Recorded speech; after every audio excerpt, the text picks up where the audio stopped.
We're reconvened the Senate Standing Committee on Foreign Affairs and International Trade.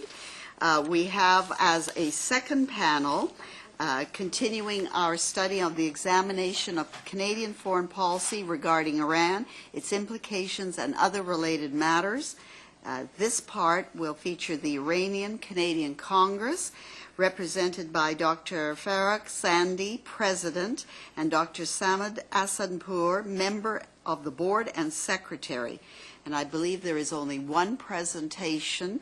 I encourage you to keep it as short as you can so that all senators will be able to enter into the question period, which allows all of us to put our concerns on the table. So welcome to the committee. And we are waiting to hear your comments with respect to our study. So I think it's Dr. Zandi that is going to make the presentation. Welcome. Thank you very much, honorable senators. Thank you for inviting us here today. I'm joined by Dr. Asadpour, the Secretary of the Iranian Canadian Congress. Please consider this as our joint opening statement.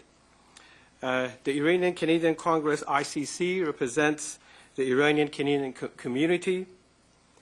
The ICC is a not-for-profit, not partisan, and non-religious organization that is committed to the Canadian Charter of Rights and Freedoms.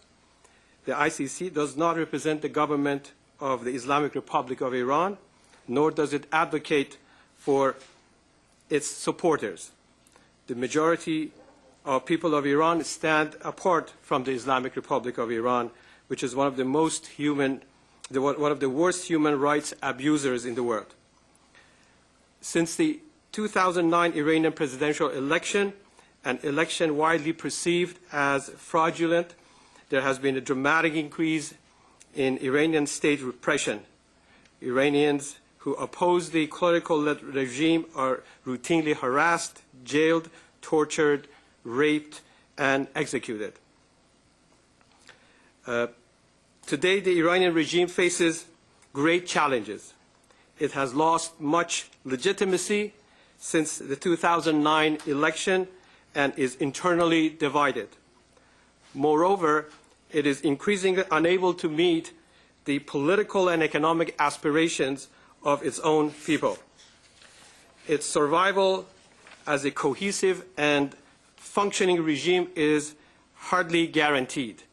More importantly, the Iranian regime remains vulnerable to the very same domestic forces that have led to the toppling of dictatorships across the Arab world.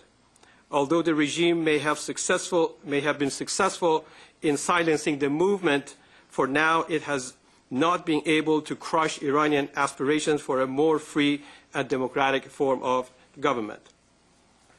Despite brutal repression, this movement represented a major shift that seriously undermined the legitimacy and future prospects of the Islamic regime. What is becoming abundantly clear is that the regime in Iran merely seeks to bolster its power, not the causes it espouses or the slogans it trumpets. Recent revelations of massive corruption in Iran, including banking embezzlements by individuals closely tied to the regime, show that the Islamic Republic has deviated from its self-described mission of erasing the social inequality that existed under the monarchy. Iran today is a nation of the haves and have-nots. How should Canada craft a just and effective foreign policy towards Iran?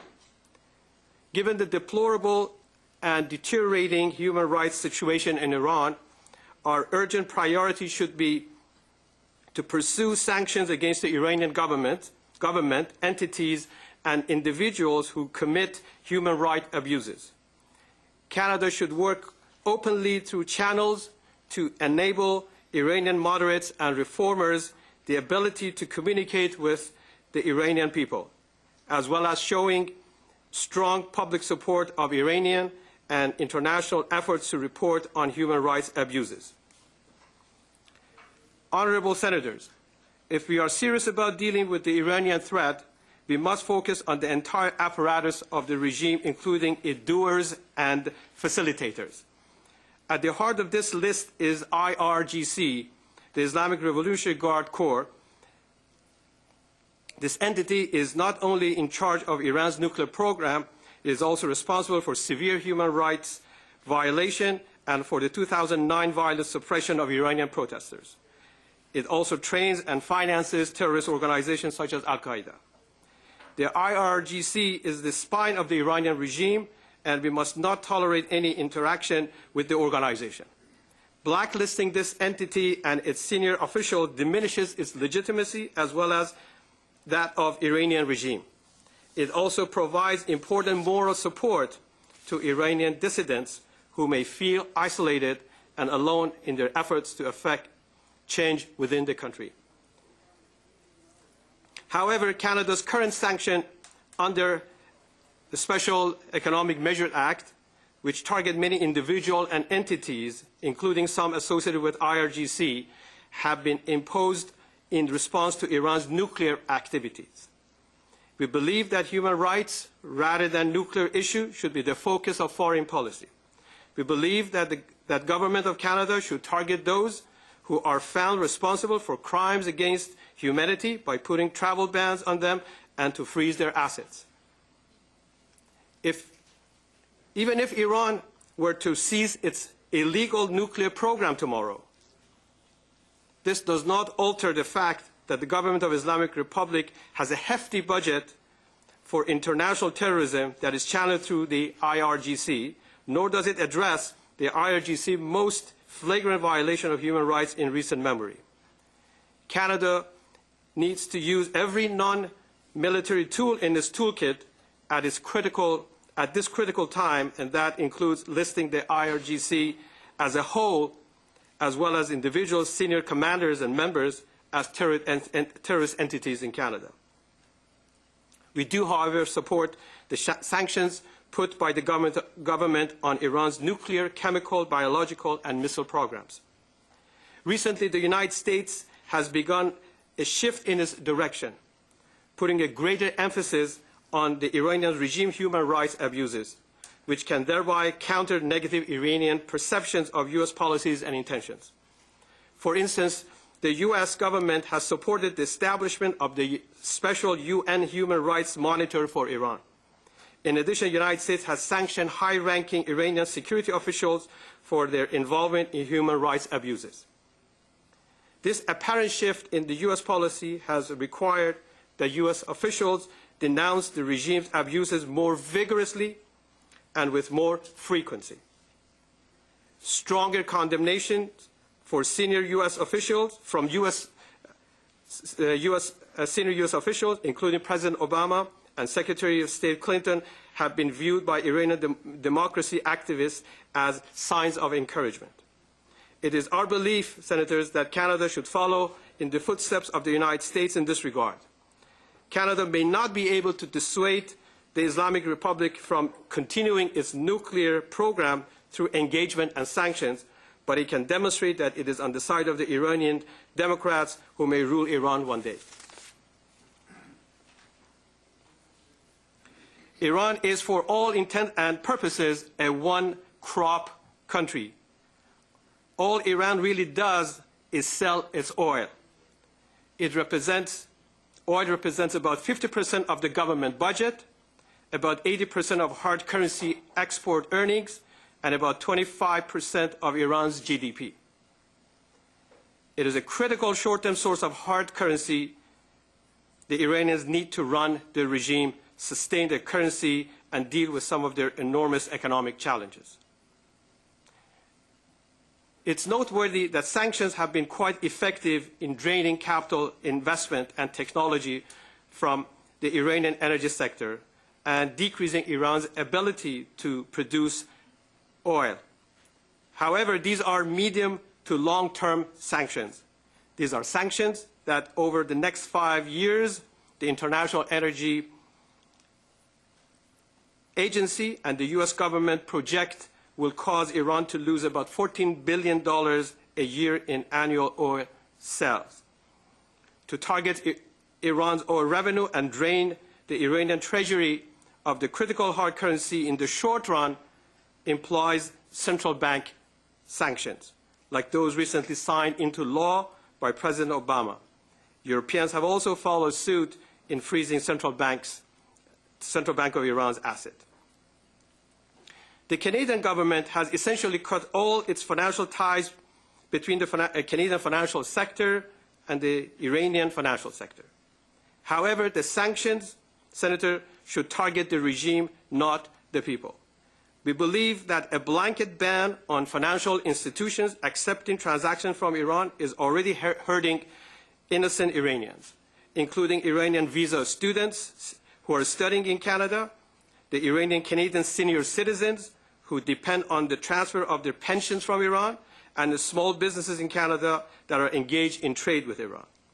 The ICC also believes that for too long, we in Canada have turned a blind eye as the Islamic Republic's insiders made our country into a money laundering center, not to mention using their assets to spy on dissidents abroad. In this context, one can refer to Mr. Reza Khavari, the head of the Iranian National Bank, being granted Canadian citizenship in 2005. The presence of a second banking official in Montreal, Mr. Mehrigan Amir Khosravi, has also been reported by media. In addition to sanctions, we should also consider whether our practices in other areas such as immigration policy are consistent with our condemnation of Iran's human rights record. Like the vast majority of Iranian Canadian individuals and entities, the ICC is against a military confrontation because of its impact on innocent civilians and its unpredictable consequences on sectarian violence in the region. But beyond humanitarian considerations, the greatest favor the West can do for this regime is to somehow make its problems into a confrontation with the West, rather than ones that arise out of the internal contradictions of Iran's own governance. An ability to concentrate attention on the so-called hostile West would be a lifeline to this government, shifting the focus from its own repression and allowing it to sound nationalist themes and boost its popular support.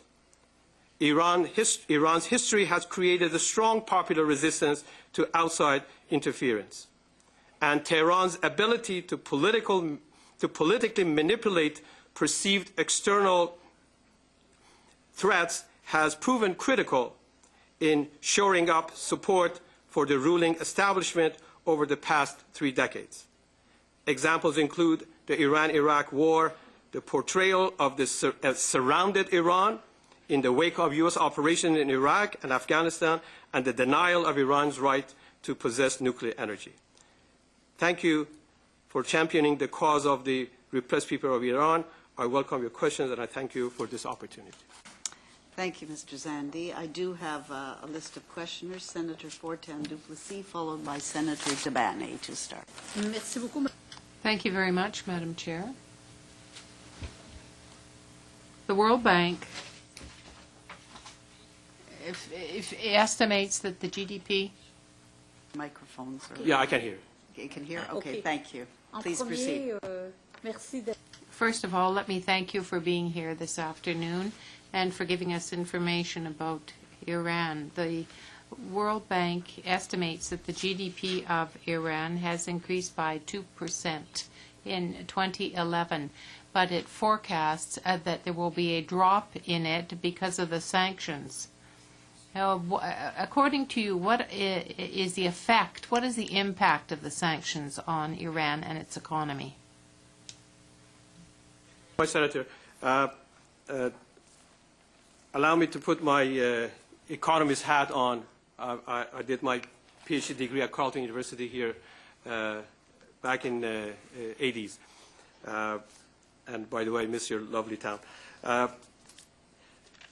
The Iranian economy has, like anywhere else in the world, has been contracting or at least slowing down dramatically since the recession of 2008.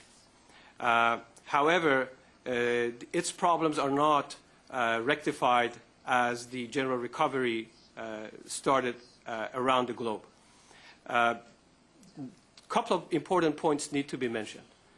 Number one, Iran's heavy dependence upon exports of crude oil. Iran's gas industry, natural gas industry, is also huge. Iran has the second largest natural gas reserve in the world, but at the moment is a net importer of natural gas. So its lifeline has been export of crude oil. As I mentioned earlier, about 50% of its GDP is dependent, 25% of GDP, I'm sorry, is dependent upon crude oil revenue. Its budget is about 50% dependent upon petrodollar. And what has been happening is twofold. Number one, the Islamic regime has hardly invested in oil field in the last 30-some years since the revolution. In order to be able to keep the flow of oil continued, one has to invest in oil facilities. And the estimates show that a minimum of $9 billion is required to be injected into the oil fields in order to maintain the status quo from the production perspective. However, the average figure is closer to $3 billion per year. So that simply shows that the oil fields, which go back to 1930s, are in a very state of disarray. They need upkeeping, which are not getting. They need new technology, which they're not getting. So as a result, even without sanctions, oil production has been dwindling quite some time. To put things into perspective, on the very last years of the previous regime, 1977-78, Iran produced about 6.1 million barrels of oil per day. Currently is producing no more than 3.7 million barrels of oil. The population of Iran, however, has increased by threefold since, implying that domestic consumption has increased, so whatever is left of the production is a tiny bit of exports. And the way things are shaping up for lack of investment, we are predicting that Iran in about 2020 become an oil importing nation rather than export. Sanctions are also obviously affecting. You might be familiar with the case that this regime not only doesn't seem to mind the sanctions, it denies its impact. In fact, Iran has voluntarily stated that they would withhold export of oil to multiple countries, including European Union.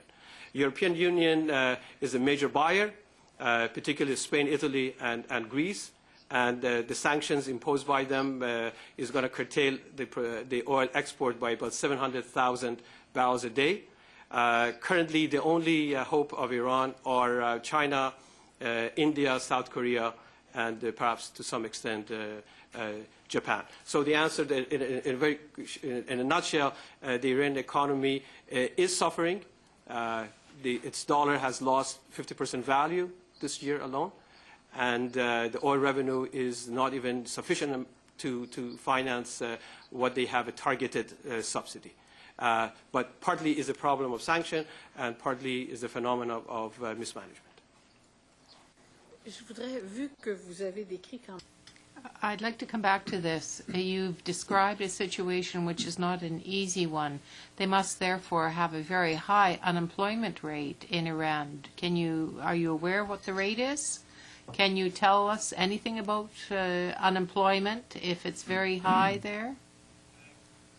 I know, Senator, the unemployment rate, and this is one of the most interesting things that you might find. The current government has stopped publishing figures going back to 2010. So public is just guessing what the rate of inflation is, what's the rate of unemployment, and when these figures come out, they come out from different sources, and they don't seem to be in sync with each other. For all intents and purposes, the unemployment rate, particularly among the youth under 30 years, is about 25%. And there's plenty of disguised unemployment in Iran as well. And but perhaps more seriously, it's the problem of inflation that is taking place, partly the result of the sanctions, partly because of the depreciation of the Iranian currency. So the state of the economy is not enviable at all, Senator. Merci beaucoup. Thank you very much. Annie, followed by Senator Down. Thank you, Madam Chair. According to the 2006 census, there are approximately 120,000 people of Iranian origin in Canada. Very briefly, where do most Canadians of Iranian origin live in Canada? Has immigration from Iran been relatively steady over the years, year over year? And thirdly, does Canada take in refugees? How many on average each year? So short questions, then I have another one. Very well, Senator. The bulk of the Iranian population lives in metropolitan areas, Toronto, Vancouver, Montreal, in that order. According to different estimates, and you would have different estimates actually, because the census figures are kind of tricky. The questionnaires, the questions are not, or at least in the past, not been very direct as to identify the origin of people. So many second-generation Iranians don't identify themselves as Iranians. So they go unreported. Okay. But that said, you're looking at about 120,000 Iranians in the Greater Toronto area. And immigration, is it steady? Immigration is steady, about 6,000 per year, probably is in the top 7 category. And refugees per year? Very, very few, Senator. Very few. Second, the large majority of the diaspora are first generation. Is that correct? Correct. What ties do Canadians of Iranian descent have with Iran? Number of them, like I suppose you, are university professors. Are there formal ties between Canadian universities and Iranian universities? And how active politically is the Iranian diaspora? And does that diaspora send remittance, financial assistance to their relations in Iran? So what ties do Iranians have? University professors, formal ties, Canadian universities with Iranian universities. How politically active is the Canadian diaspora? And finally, do Iranian diaspora help financially their relatives in Iran? It will give us a Sure. good... Sure. Thank you. As far as the family ties are concerned, a large percentage of Iranian Canadians travel frequently back and forth to Iran, and except for those who are politically outspoken, there's not a major concern about traveling, even though rules are highly unpredictable in Iran, so one does not know about the outcome. But if statistics given by traveling and tourism is of any relevance, all planes starting with the month of May flying to Europe through Iran are booked months ahead of time. As far as the tie between the formal ties between Canadian universities and Iranian universities is concerned, the only university that I know is formally engaged in a relationship with Iran is Carleton University, which has an MBA program in an island of Geshm in Persian Gulf. And that program has been going on for quite some time. There have been numerous efforts that have been with Schulich School of Business at York University for the last 21 years.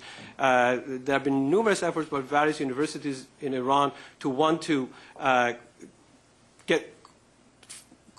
establish a relationship with the university, but to no avail. There are major concerns, and so on and so forth. As far as political activities are concerned, the younger generation, the second generation, it's showing signs of vitality and interest in entering a political arena, if that's what you meant, Senator. As far as other activities are concerned, economic activity concerned, it's a very, very vibrant community. Without a doubt, the GTA, Greater Toronto area, hosts Iranian community as the second largest builder in real estate, for instance. And what one wants to be mindful of is that the flow of Iranians to the rest of the world as immigrants only started after the revolution, which is about 30 years ago. So Iranian community is pretty young at that. As far as remittances are concerned, yes, there is to some degree, but of transfer of money from Canada to Iran. But I would say that there is more money coming out of Iran to Canada than the other way around, and this is increasingly becoming clear, despite the fact there's a significant financial restriction on the banking sector. Many Iranians who have been holding two residences, one in Canada and one in Iran, are now perhaps beginning to think twice and trying to get the last parts out before it's too late. Dr. Zandi, thank you very much. Thank you, sir. Thank you. Senator Mahovlich. I was just wondering, is there evidence that foreign students from Iran stay in Canada following the completion of their studies? As far as I know, Senator, yes. The immigration laws in Canada have changed to allow university-educated international students who graduate from Canadian universities to stay in Canada and allowed to work for a period of 3 years, even outside their own area of specialization.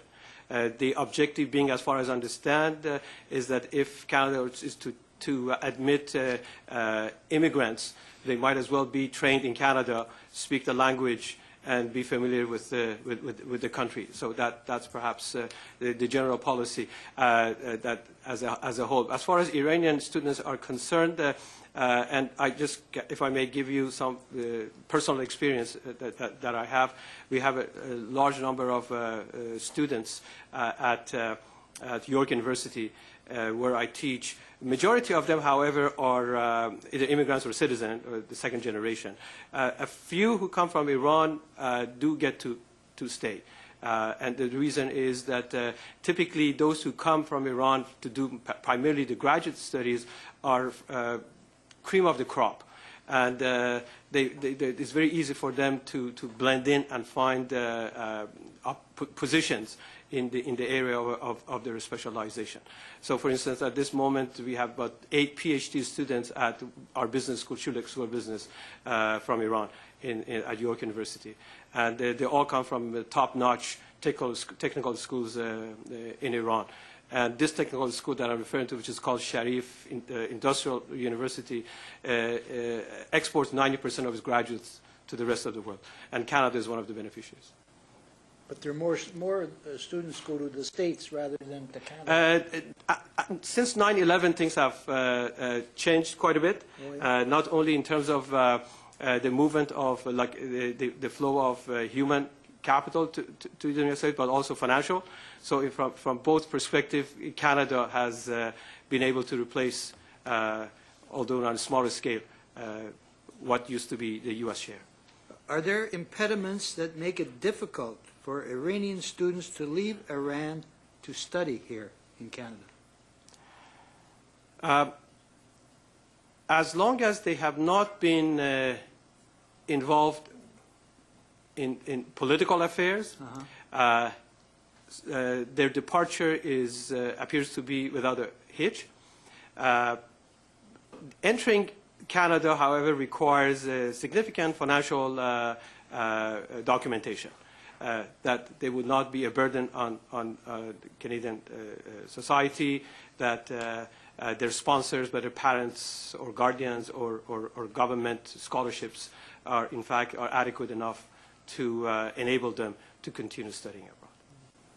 Thank you, Chair. I have a supplementary from Senator Frum on this issue. Thank you very much, Chair. Professor, I'm just curious why Iran would tolerate seeing 90% of their highly trained students in the technical college leave the country. Why is that an acceptable situation for them? Why do they allow them to go? The ban on traveling, Senator, has not been an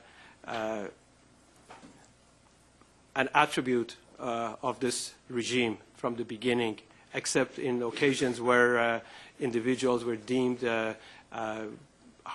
highly political, subversive, and so forth.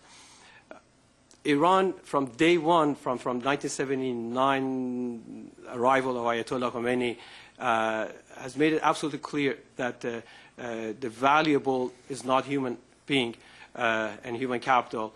The valuable are commodities, and things. And this trend seems to have continued to this date. That said, there's a significant number of people who are related to top ranking officials of the regime, whether in the government or in the parliament, and so on and so forth, who have dual citizenships of many countries, including Canada. So it's been perceived, I guess, by the Iranian regime that it would be easier for them to let them go than perhaps to stay and cause trouble, if I can put it plainly. There is a quote, and I don't remember exactly, but I'm going to paraphrase. Ayatollah Khomeini in 1979, in one of his great speeches, and I was here a student at Carleton, I wasn't in Iran, but I was following it on the shortwave radio, mentioned that we don't need physicians, we don't need lawyers, we can train them ourselves, and the theology can answer all of those shortcomings. So that has been the basic premise, and it is not an exaggeration that, in fact, the cream of the crop of the Iranian society has left and is continuing to leave. But as I mentioned earlier to Senator's previous question, according to Statistics Canada, somewhere between 6,000 to 7,000 Iranians immigrate to Canada. And they come in a number of categories: investors, entrepreneurs, and skilled workers.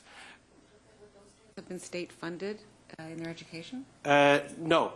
These are people who seek independent application to come as. No, but would at this technical college, this elite college, is it a private college or is it? There's all government. Right. So, but that in terms of a commodity, I understand the disregard for the value for human beings and for their citizens, and I think that's a very interesting point you've made. But at the same time, when you invest in someone's education, you're creating a form of a commodity. That is correct. That is correct. But this June, coming June, there's going to be a reunion of two of the alumni of two of the universities in this city. And one of them is Sharif Technical University. And judging by the number of people who are supposed to participate here, and there are other associations. I see your question understand it quite clearly. There is an association in Toronto. It's called Engineering Association, and this engineering association is growing very rapidly every year because of the number of engineers who come from Iran, and they just don't come from any university. Particularly those who can, therefore those who are skilled and bright tend to come to Canada, and they used to, as I said, to the United States as well. But and to just give you, to even dramatize this a little bit more, to get into a publicly funded, higher-ranking university in Iran, you just don't send an application. You write an national entrance examination. And about 1.5 million write a national entrance examination, of whom probably 400 will get into this technical school at a maximum. So you're talking about the brightest of the bright. By their own statistics, 90% have left and are leaving. Incredible. Thank you. Yes, very quickly. I still have Senator Robichaud, but please Okay, go ahead I if wanted it's to on just this point. follow up, because we've closed our visa office in Tehran, and I'm wondering, based on what we've just been discussing, how do you think this will affect, to the best of your knowledge, either students or other citizens trying to leave? It's now going to go through Turkey. Will this be an impediment? As far as I know, Senator, the temporary visa section has moved to Ankara, Turkey. I believe the protocol to acquire a student visa is somewhat different. So based on what I know, that has not changed. The students can continue applying to the Canadian Embassy in Tehran. Thank you. Thank you, Chair. Senator Robichaud, please. Merci, Madame la Présidente. Thank you very much, Madam Chair. Mr. Zandi, I want to thank you for your presentation. You spoke about the economic situation, and you said that the oil production is dropping, that there's a great deal of work that it would be required to modernize the production sites. You spoke about inflation that is due in part to the sanctions that have been imposed, and you also said that corruption is rife. So, given all of these effects, all these things, when will they come to a critical mass together in Iran, and how will the regime be able to stay in power then? Because it's going to be able to stick together or blow out.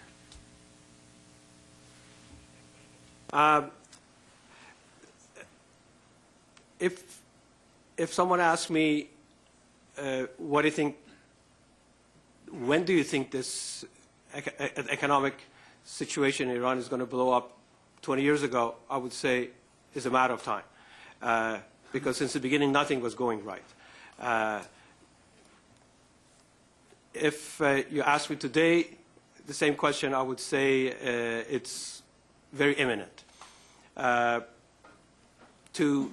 Again, I'm sorry, this is my by nature and by training, I'm comfortable with numbers and figures.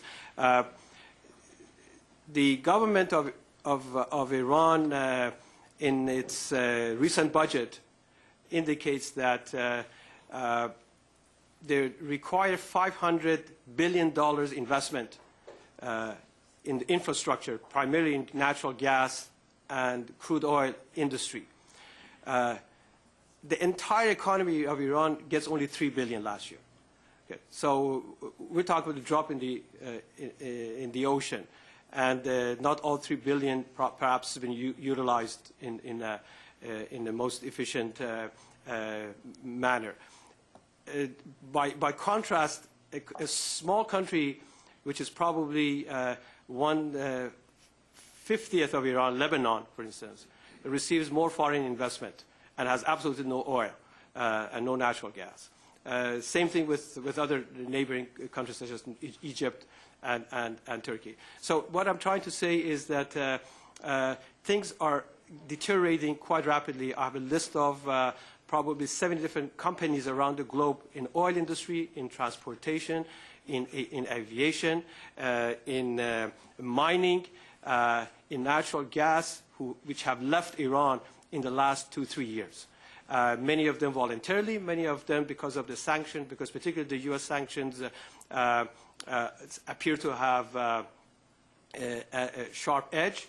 Any entity that deals with Iran or invests in Iran becomes a subject of the U.S. sanctions, so that's probably the main reason of that. So you're looking at Total, French company has gone, Shell has gone, British Petroleum has gone. All the shipping industries have withdrawn. Even the Iranian shipping company has its own problem because no insurance company in the world wants to insure them.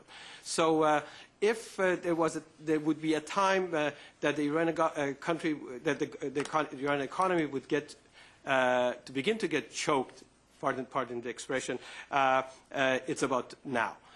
So with that in mind,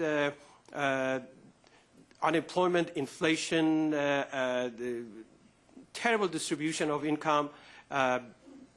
In parts of the city of Tehran, you can find housing which costs probably $700 per square foot. And there are people who cannot even afford to have a dosage of ground beef per month. So you're looking at a humongous disparity that has been created in the past several years.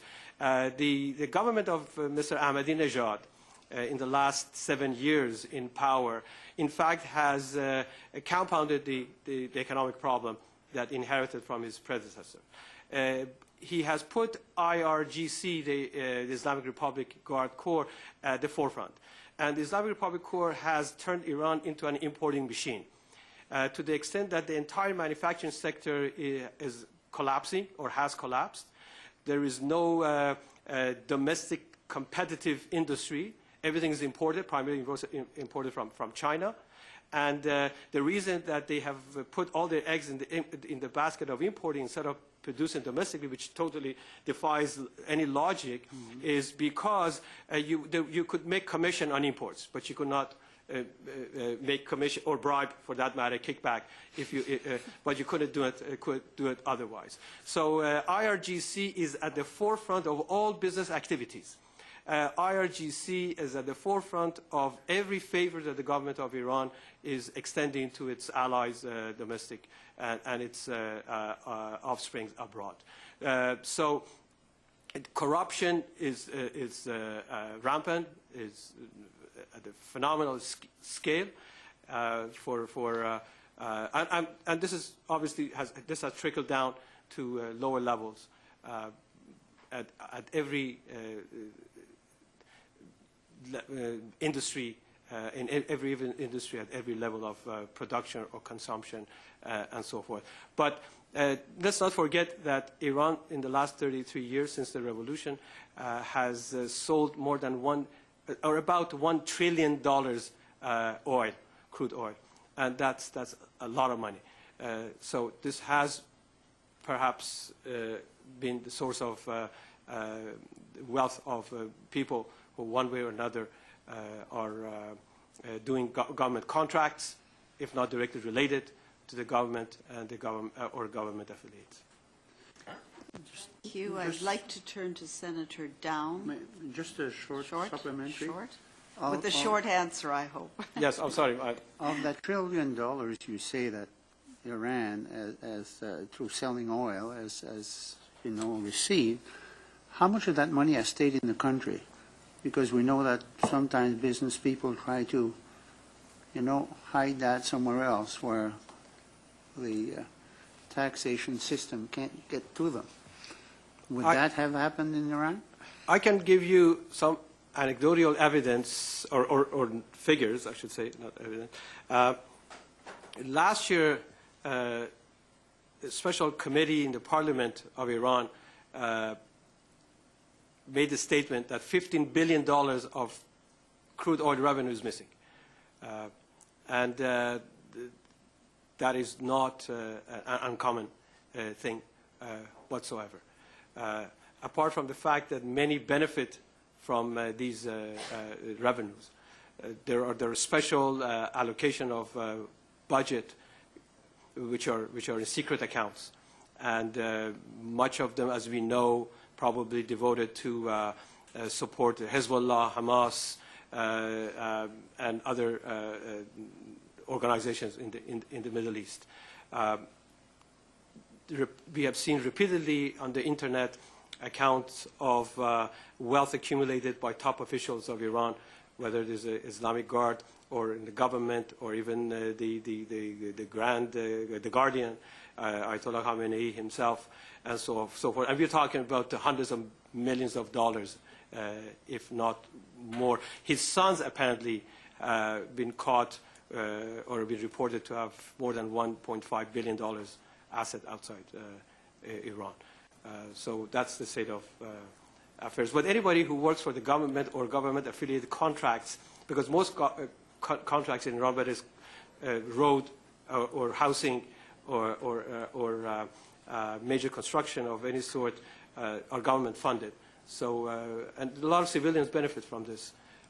And I guess we both know many civilians who live in Canada have a household, the whole family is here, but the work is in Iran.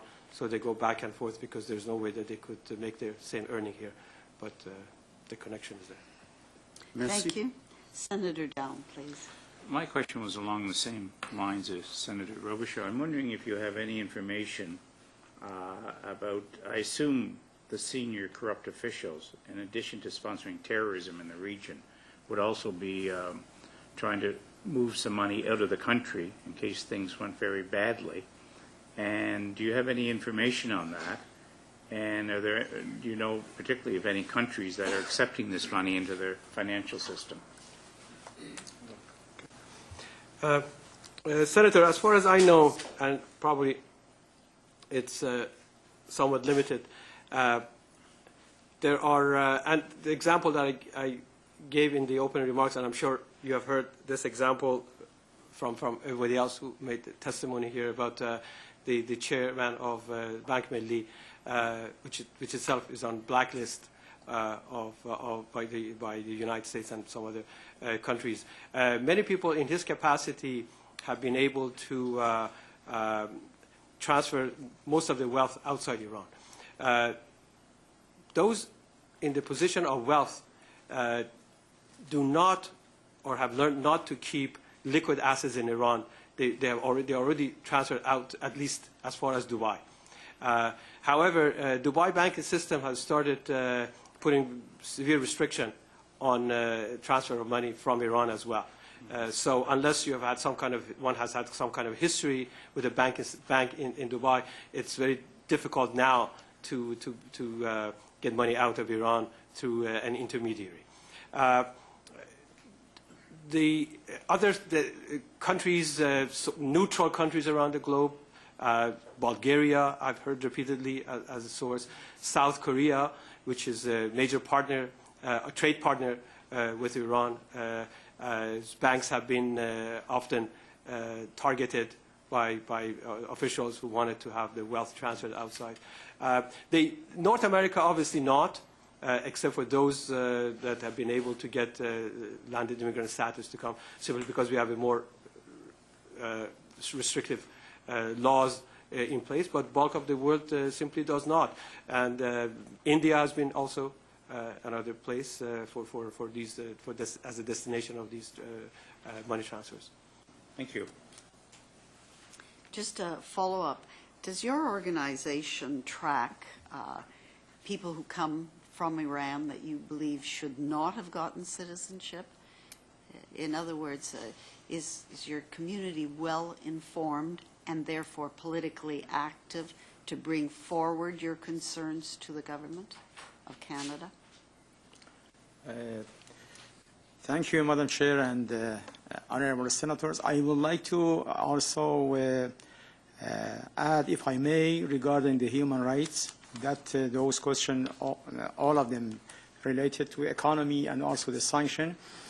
The only thing that I would like, the Iranian concern right now inside Iran is a human right violation, which is worse each year by each year. And also, I believe that if this pressure that the Western countries put it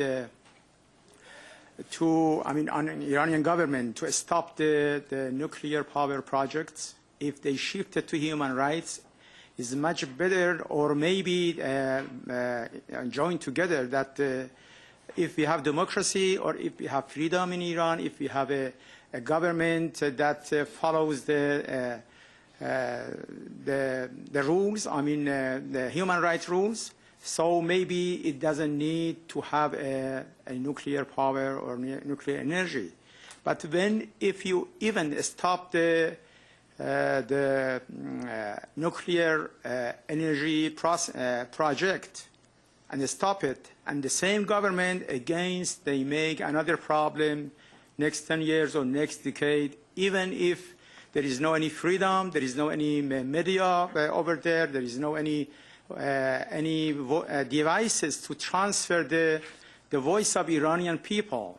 So I see the international community has lots of pressure on Iran to stop the nuclear power process and those other things.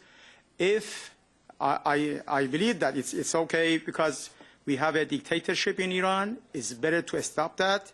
We don't believe them that they don't use it and then they don't treat the international peace. But the main thing is the human right is right now ignored from the different society and different people. And in this regard that you question, Senator, I think that the Canadian policy should be make some facilities for Iranian human rights activities to get out from the country, maybe be accepted here, and also to prevent or stop those people that they are working in IRGC, or also those people that they are human rights abusers to come to Canada. And as Dr. Zandi mentioned, IRGC is involved in not just military actions or process, they are involved in any economy, any process related to government. So those that they have lots of money and lots of powers, they just would like to have a citizenship in Western countries such as Canada. So I believe that if something happened in Iran, many of them, and right now many of them, they would like to get in.